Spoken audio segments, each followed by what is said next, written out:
Wastewater flushed from the homes of the households in the Ashaiman community and TDC quarters enters the condominium sewer lines through the household chambers.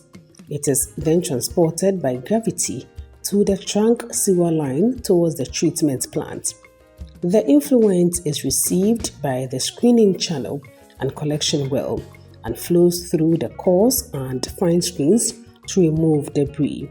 The screened effluent flows to the attenuation tank, which provides a more uniform hydraulic or organic loading for downstream treatment processes. The flow moves to the primary sedimentation tank for the separation and removal of suspended solids.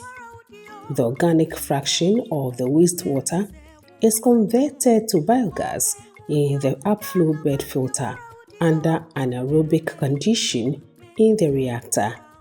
From the upflow bed filter, the wastewater effluent goes through the aerobic anaerobic tank for treatment, where this component reduces the nutrient content of the wastewater as well as any leftover BOD and COD. The wastewater flows to the secondary sedimentation tank, where the treatment involves the removal of microorganisms and other solids after biological treatment. The sludge is then recycled to the primary sedimentation tank. From the secondary sedimentation tank, the effluent goes through a polishing process that is intended to destroy pathogens in the disinfection tank. From the disinfection tank, the effluent flows to the two finishing ponds, after which is discharged into the Bemi stream.